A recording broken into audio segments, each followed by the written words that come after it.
You're welcome to the show. I'm Kachi Ofia, and of course, I will be your host for the next hour. This is Arise 360. Indeed, it has been a historic day as the royal burial procession continues. The passing of Queen Elizabeth II, the longest reigning modern monarch in British history, is one that has shook the world as we witness history being written. The Queen redefined what it meant to be a monarch and navigated a tremendous amount of change.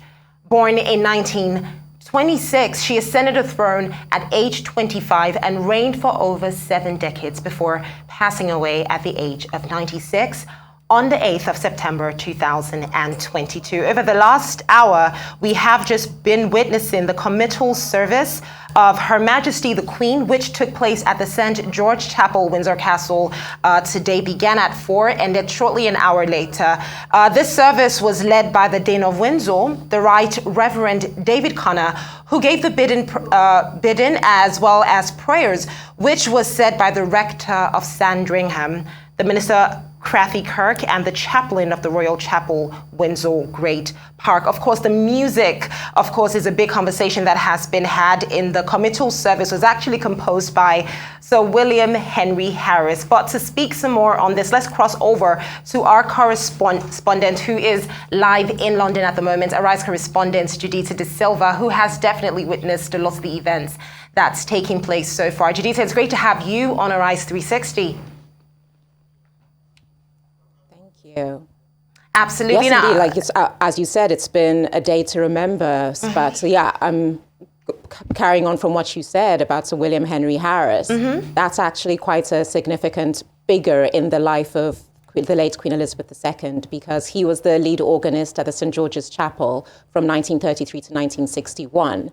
And story has it that a young Princess Elizabeth, as she was then, learned how to play the piano. He was the one who taught her. And so they'd spent a lot of time together because, as we know, where Buckingham Palace may have been the ceremonial home of the British monarch, the real family home was Windsor Castle. And she spent so much time at St. George's Chapel going to services every Sunday there and communing with the chaplain and also the organist. So it's quite a fitting send-off that he would compose the music that would accompany this final bidding of farewell for a woman he knew since she was a little girl.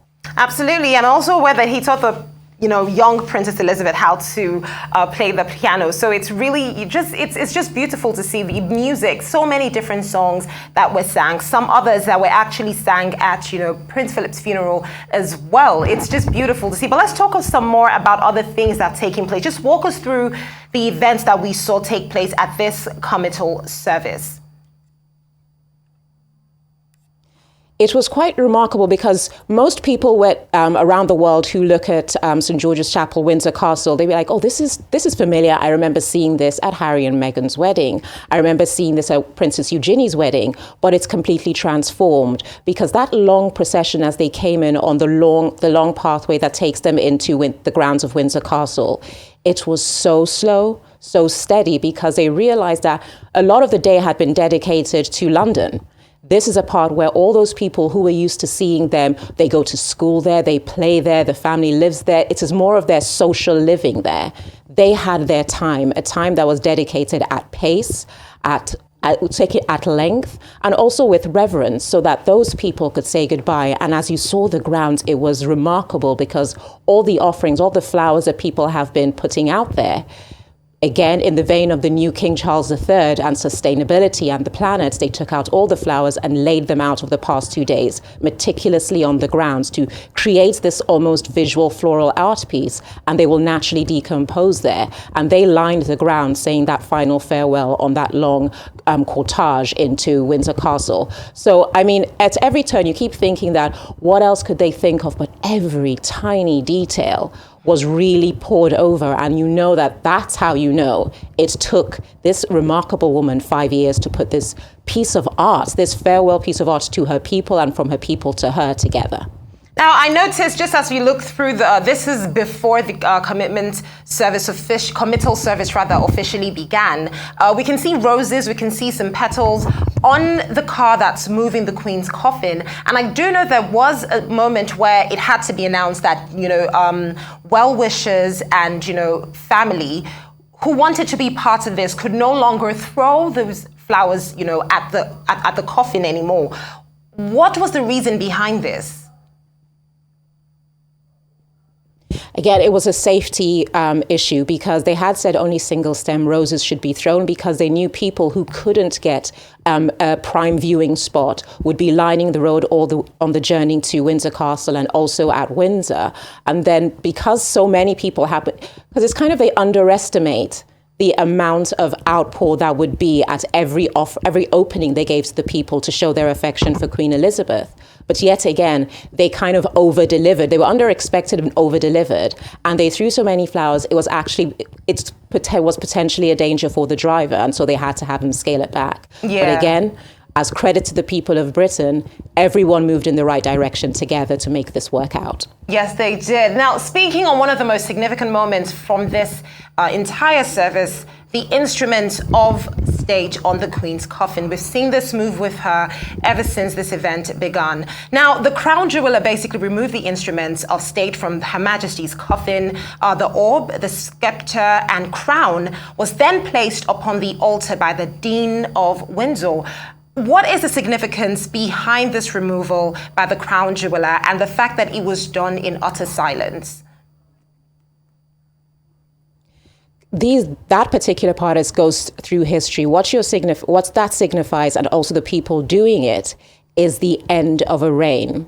And it has to be done by people who all occupy positions within the church, within the clergy, that were part of her coronation. The Archbishop of Canterbury and, as we saw, the Dean of Westminster, who presided over the services in London, they were also part of the coronation. So the moment you take off those instruments of state, you are finally saying that the person who bore them is no more. That is the end of a reign. And so the silence marks a respect and almost like because it's happening in a chapel, there's a religious element to it. Because when you think about it, when you have a moment of silence, when you pray, you do it quietly. When you say a rosary, you do it quietly. That communal with self and mind is something spiritual, is something on a higher level. And by having that moment done in silence, it's unifying people again with similar to all the moments of silence we've had thus far. That one must be alone with one's thoughts in order to truly commune with that which is most internal, most pure, most honest, and most private. Well, with everything that you are saying right now, I can only think of one thing, which is protocol and preparation. The committal service is one that clearly required very strict protocol, from the removal of the instruments of state, like you've explained, from the Queen's coffin to the King being handed the Queen's company camp colour by the regimental lieutenant colonel commanding the Grenadier Guards. So I'm thinking this is something that has been put together within the space of how many days already? What do you imagine the preparation for this was like? Part of being a royal, particularly being part of the line of succession, you are prepared for this from when you are young. When you see the generations before you do it, you are told to pay attention. Make no mistake about it. Prince George, he may be young, he may be adorable, everyone thinks he's a child. At every step, his uncles, his aunts, his father, his grandfather are saying, keep watch, your time will come, pay attention, look at what everyone does, follow suit. Like the life of a royal, particularly a royal in the line of succession, is one you are in from the day you are born. And at a time like this, it's almost the pressure is indescribable because how many royals are there in the world? So when Charles is handed those emblems, those symbols of who he is now, who his mother was, who he has to be to pass on to William and then to George, it's heavy.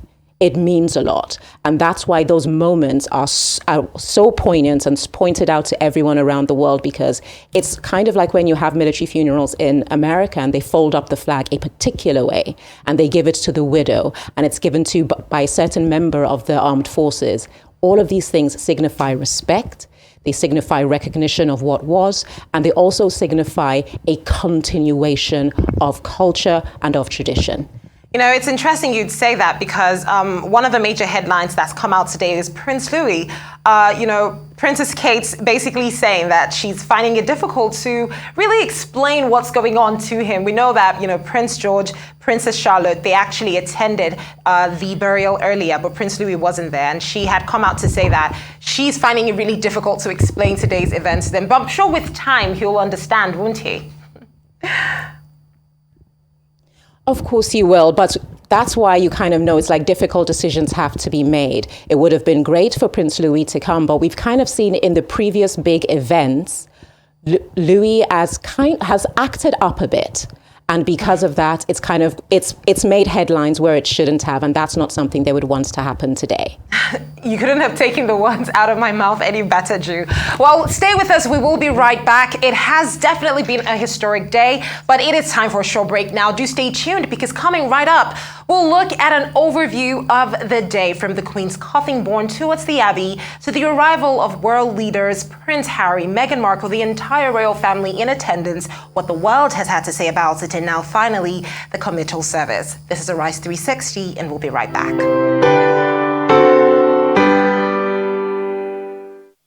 You're welcome back to the show. You're watching Arise 360, and we are still on the state funeral of Queen Elizabeth II. Now, let's take things back to today, earlier on today, a few hours ago, when things began. The coffin was carried on the state funeral gun carriage. This was from the Westminster Hall to the Abbey. This was towed by 142 sailors from the Royal Navy. Now, we need to understand that this tradition dates all the way to the funeral of Queen Victoria in 1901. Then King Charles III, joined by the royal family as well as members of the household, followed the coffin as it made its journey from Westminster Hall to Westminster Abbey.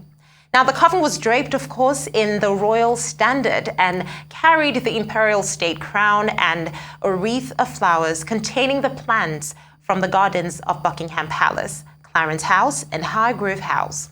This procession was also led by 299 pipers and drummers of Scottish and Irish regiments, the Brigade of Gurkhas, and the RAF. Well, I'm still joined by Arise correspondent Judita De Silva, who is live in London at the moment. Let's speak on, what's happened so far, looking at least 10 hours from now. The Committal service, this is where we finally got to see what the Queen had truly planned for her burial, from the hymns to the music, But let's begin with the royal funeral now, which we saw earlier today. What is your general overview of the ceremony? As you said, it's just impeccable timing, planning, precision, and it's just having a whole symphony of people work in unison together so seamlessly, so cohesively. And it's weird to see people of such different socioeconomic strata come together and be of the same mind and operate with the same ethos for one singular event. It's never happened before, because when you think about, even if it's weddings or it's events or jubilees, there'll be naysayers, there'll be people who are a bit too rambunctious, there'll be those who are really dutiful, who are really into it. But it just seems that everyone on this day was singing from the same hymn sheet. And it's taken me aback because born and raised in England, you kind of get this idea that there's a cynicism that British people have that applies to everything. You cannot impress a British person.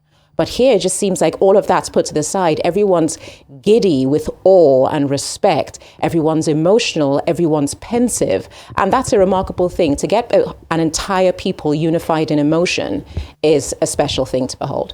It is, Drew. In fact, I have to be honest that I'm quite shocked with every significant event that has happened within the royal family. Give it a couple of hours, the tabloids, the major headlines are spitting whatever controversy may have happened or whatever box was not ticked or whatever thing that may have gone wrong. But, this is not happening in this case, is it?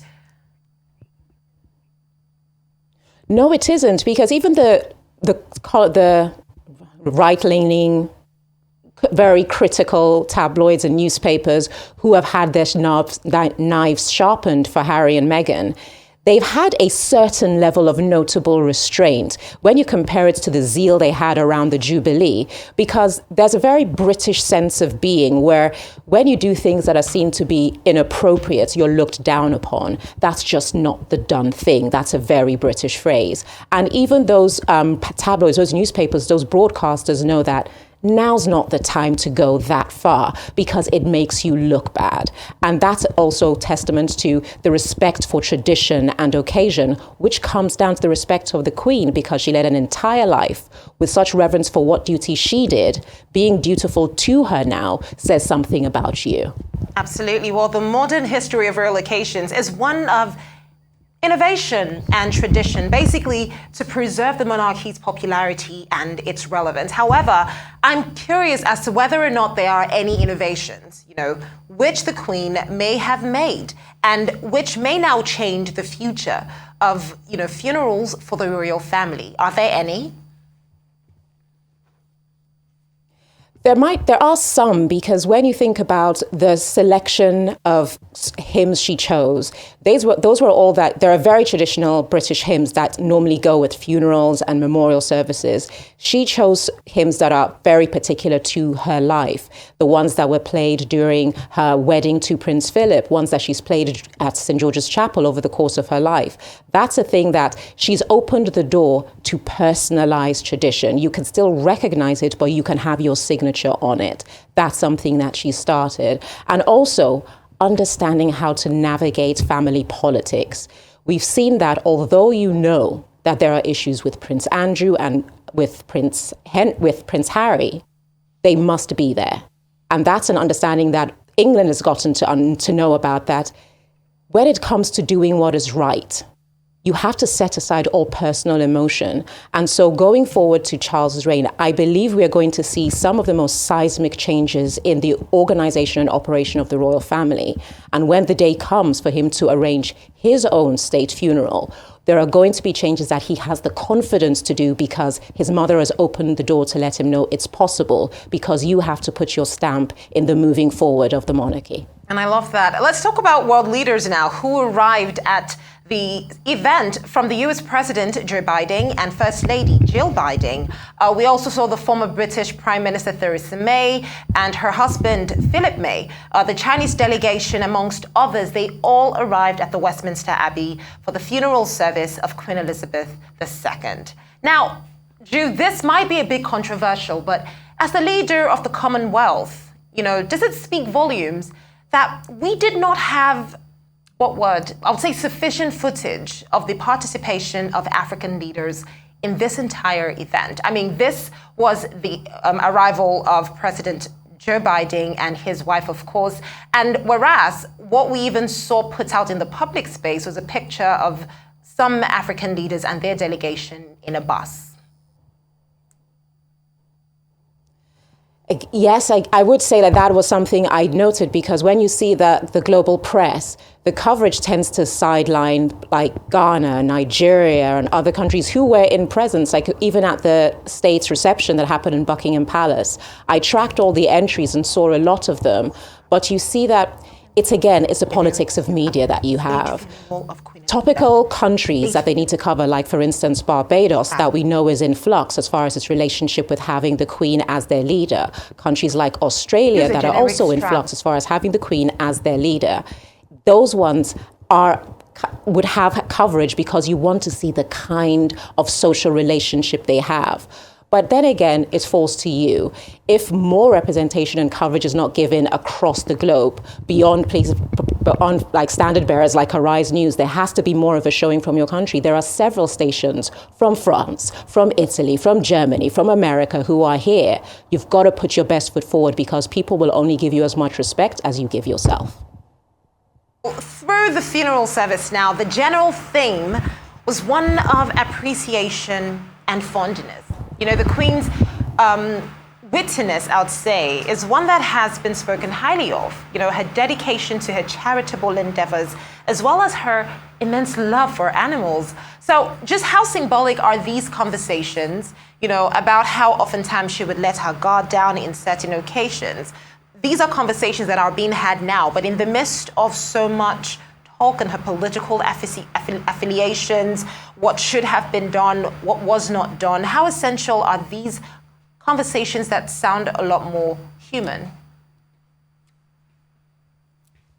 That's the word you said at the end. It speaks to the humanity of Queen Elizabeth because she's seen as something otherworldly because of the position she occupies. But these, like the tributes that the Queen Consort did with that's Camilla, who did for the BBC, and they played it out. She talked about the humanizing aspects of her blue eyes, the twinkle in her smile. On the back of that, on the cover of a lot of the newspapers, we had a portrait that had never been seen. It was only taken some months ago, which was taken by Randall McKinney. He's the photographer you will know, took that famous picture of the line of succession that had William, Charles, George, and the Queen. And it was just showing her brilliantly smiling. It's humanizing her because when you humanize a person, you create a connection, a very elemental connection between people who think that she's something that's just beside them that they can't identify with. But by doing that, you change the conversation. And with animals as well is something that, you know, Britain is a country that loves animals. As we saw in this committal ceremony, in the cortege up to Windsor Castle, we saw her horse, the Highland pony, Emma, who was brought out to bid farewell. We saw her two corgis, Sam and Mick. She's had about 50 or 60 over the course of her life. They are animals that she holds dear. That makes her more human, and that makes you feel you have more of a connection just from person to person. All right, we are going to take a quick break on Arise 360 right now. Do stay with us. When we get back to the show, we're going to speak on some other, what I call them internal wranglings within this entire ceremony. We'll talk about just how well Princess Kate paid tribute, a personal tribute as it's been called, to the Queen, as well as other events that took place. We'll be right back after this. Back to Arise 360. We are still following the state funeral of Queen Elizabeth II, giving you a general overview of the ceremony so far. Great royal events in the United Kingdom are often a mix of the old and the new. And the commemoration and funeral of Queen Elizabeth II looks like it was definitely no exception. While conversations on the ceremony are still present, it is almost impossible to ignore other conversations on what's happening within the royal family during this incredibly historic moment. And to pick up on this, again, I'm still joined by Arise international correspondent, Judita Da Silva. Now, Jude, to begin, this is the largest policing event that London has ever seen and would probably ever see. How much preparation would you say went into this burial with regards to the policing and the security apparatus that needed to be put in place?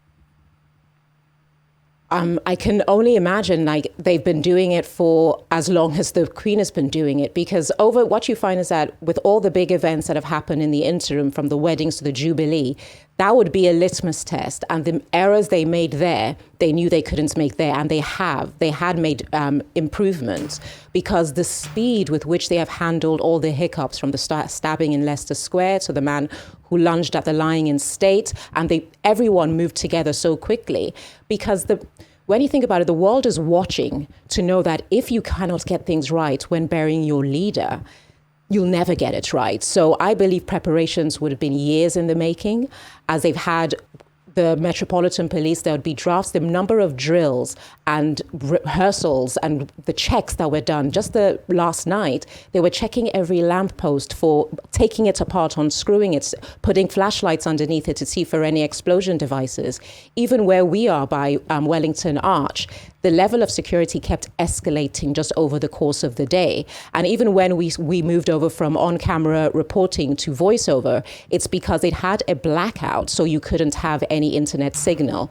That was another security breach, because to think about it, when you have every member of the royal family passing through and the body of the Queen, that's a prime target for someone to attack. So we even felt it that, this is a whole different level of security operation. But the Metropolitan Police stepped up. There was a point where they said, if we see a camera, we're going to seize it. And we had to kind of decamp and rally and broadcast a different way. So we were actually participating in the change in the security protocols. And so were a lot of the media, because you could see the vans and everything around us were shutting down for that period when they came to Wellington Arch. So That takes preparation, that takes discipline, and you feel it from them, so you don't even challenge them. Precisely. I'm just wondering now, Ju, what happens to all the members of the Queen's household following her death? I mean, I don't know if anyone's thinking this, but she had a lot of staff, and, do they lose their jobs, or is there a plan? What really happens? Do you have any idea? That's their own version of changing of the guard. There's that word that you hear used a lot that we know very well in Britain called the firm. The firm is not just the royal family. It's the people who organize them and manage them. It's a whole team of people.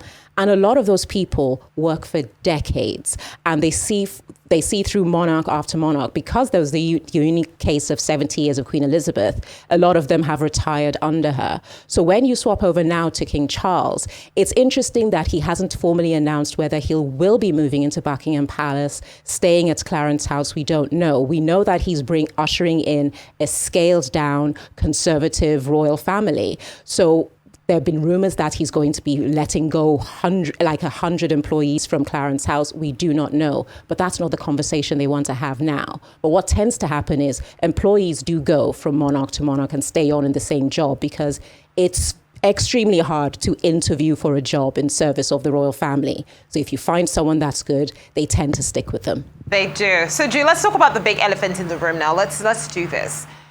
Prince Harry and his military uniform. Everyone's been talking about it. Basically, Prince Harry did not wear his military uniform to the Queen's funeral despite his decades of service, and the Queen's initials were removed from his uniform for the final vigil, a situation that apparently broke his heart.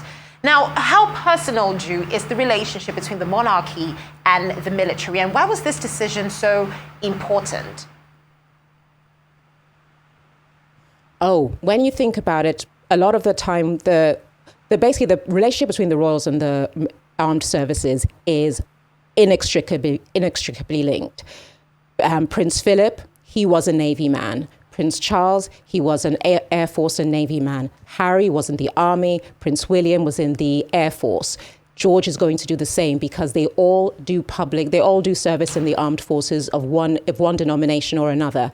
It's par for the course when you're a member of the royals. And that's why you see them whenever they come out for ceremonial events. They're all in their regimentals. They're in full armed force dress, ceremonial dress, just like they were today. So it's very painful when at an event like this, Harry couldn't wear his army uniform. We know when he stepped back as a active royal, he was stripped a lot of his army titles. That hurt him a lot, because it meant so much to him being part of the army. We've seen what he's done with Invictus Games. So not having that, and not having the E2 Reginald initials on his shoulder, that's almost like saying, I'm not part of the family. That stung.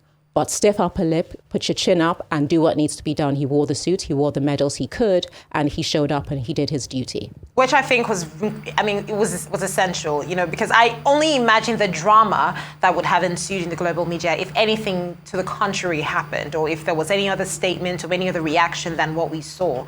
But let's talk about that conversation that we slightly had before the break, the Queen's love for animals, one of which would take us back to the Queen's reaction at the Royal Ascot in 2013, when her racehorse Estimate actually won the prestigious Gold Cup. The fact that it was unprecedented, her reaction, they say this is one of the moments where the Queen actually let her guard down. The Queen's love for horses has definitely dominated conversations today, and 4 horses gifted to the Queen, including the one that she loved to ride, were personally included in the walkthrough. So just tell us some more about this enduring passion that she had for horse riding. Oh, there are two animals she cared for, her corgis and the horses. And it's something that goes straight back to where they were children. She passed it on when she was a child, she passed it on to her children and to her grandchildren. There have been videos and footage of her at Balmoral, at Windsor Castle, taking her grandchildren for pony rides. She herself was a horse breeder, and you'll remember that one when we were talking about the guest list of dignitaries. One was the ruler of Dubai. They have a long storied relationship of breeding prize horses that go on to win a lot of medals and a lot of races. So It's something that some people have said, I mean, we don't have any guarantees that she did say it, but it's keenly felt. Had that abdication not happened by Edward that put her into direct line of succession, she would have pursued a life as a horse rider or a horse breeder. And it's a very lucrative profession, and it's something you can dedicate your life to. And it's something she truly would have loved. So a different version of Queen Elizabeth II would have been a prize horse rider or a prize horse breeder. 100%. Well, everyone's also talking about Princess Kate, the Princess of Wales, her personal tribute to the Queen, and the long road ahead of her now as the Princess of Wales. Walk us through how she thought it best to pay a personal tribute to the Queen on this day. It's remarkable because it's interesting. We were having a conversation just within the team about the position the women occupy when we noticed that all the women apart from Princess Anne, the Princess Royal, were followed in cars. When you see them in public, everyone remarked on Harry's always holding Meghan's hand, but Kate doesn't. That's the duty you have. PDA is unacceptable when you're a royal, especially in the line of succession. She's held court with the First Lady of Ukraine privately. That tribute she paid to Queen Elizabeth II, these are all things she has to do, but she has to get it so right. Because remember, she now has a title of Princess of Wales. The last Princess of Wales was Princess Diana. Everyone feels that right now there's that shadow of the gap of what this was the time that was meant to be Diana's time. So everyone's looking to Kate to occupy that space because you're married to his son. She has a very unique kind of pressure that she has to navigate with clinical precision because her entire existence in this family is predicated on public opinion. She has no actual title or power. It's all public opinion. And that all is diffused from her husband, the new Prince of Wales. And at this moment, it seems like she has played a blinder and done everything right because the reaction to her has just been praise. She looks poised, she looks beautiful, she looks elegant. That's what you need to do. And I hope she can keep on doing it because it's going to escalate the amount of pressure that falls on her shoulders going forward. In fact, Drew, I'd say I'm almost worried. One, because this is, like you rightly said, the position she's in now is a position that has been occupied before, and interestingly, by Princess Diana. I'm worried that we might just see people always try to shine a light of, because she did it this way, how are you going to do it? So in a way, this silent pressure that she's under, that no one might be outrightly saying, but actually exists. Oh, it does. I mean, if there's anyone my heart goes out to, it's Princess Kate, because remember, she's done the entire journey of bumps and bruises because she was the commoner who came into the royal family. She's not from any landed gentry or any remarkable family. She met him in university. They broke up, then they got back together. She's been tried and tested. And then there was a massive test of the Meghan Markle fiasco. She's coasted through it, and she's learned the modus operandum of that family. Don't complain, don't explain. Carry on. And she's learned to do that. She looks like, on her 40th birthday, there was this tribute that was done for her by the BBC that said she's beginning to look like a queen. And during this time when they have Camilla, we know there's going to be teething because the love for her isn't there. That's why they're trying so hard to brand her as something that's approachable and likable.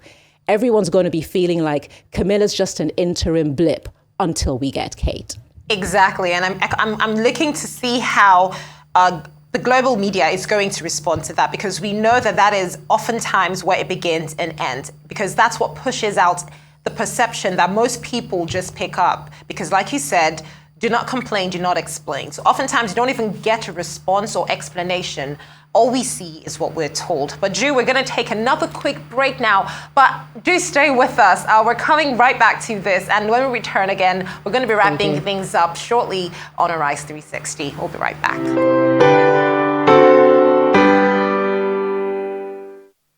Hey, welcome back to the show. What a day it has been. Arise News has brought you live footage from the state funeral of Queen Elizabeth II.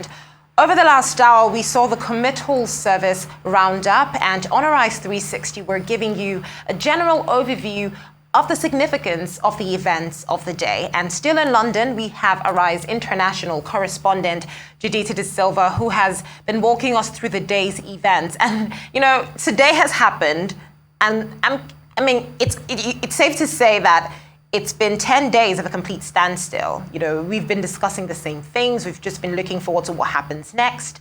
And the committal service has ended. We know that shortly after that, the royal family was basically headed over to a private funeral.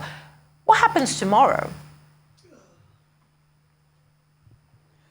Catchy, who knows? Because it'll probably be a city transformed and a world transformed, because everything should go back to normal tomorrow. Today's a bank holiday, so there's no work. Everything, like you said, has come to a standstill. And it's a culmination of 10 days unlike any other that anyone has in cognitive memory. But as of tomorrow, it's like back to work, back on the London Underground, getting crammed between people on the Jubilee line. It's just that. It seems like such an anticlimax and such a weird juxtaposition to going from this unification of an entire country to probably yelling at somebody who stepped on your foot when you're trying to get on the bus. Okay, well, you made me laugh, Drew. You did it. I tried, but you didn't. Well, Archbishop of Canterbury, Justin Welby, he noted in his sermon during the funeral, I took note of that few leaders receive the outpouring of love that we have seen for Elizabeth. That's what he said. Now, as Queen Elizabeth's coffin was taking on the gun carriage from Westminster Abbey for the last procession through the heart of London, this is shortly after the incredibly emotional rendition of the anthem, God Save the King, at the Westminster Abbey. I mean, you could almost be jealous if you didn't know how to sing the song. You literally would be just asking yourself, why can't I just be a part of this? This was an emotional one. But I can only imagine, Drew, being in London, how hard would this have hit people in the area? Like, at this moment, the event was over. How hard did it hit that, really, the Queen is gone? All you can describe is the expressions on people's faces. I mean, my family and I have been I've been getting messages from people, and they've been sending me pictures of big burly builders in vans just crying, kids just looking completely bemused, and kids being so well behaved. I mean, you're seeing young kids like 4 or 5 years old who did the 11, 12-hour snake and the long queue to see the lying in state. They camped out with family members because like mummy and daddy said, we're going to say goodbye to the Queen. And then in that moment, just hours ago, when you look at their faces, you can tell everyone knows what's happening. Everyone can feel it's the end of something significant. I don't know what's coming next. I need to hold on to this moment, because for the rest of my life, for the rest of history, people will talk about, where were you when Queen Elizabeth was buried? The way they talk about when her father was buried, the people who were still alive that were young children then said, I remember how that felt.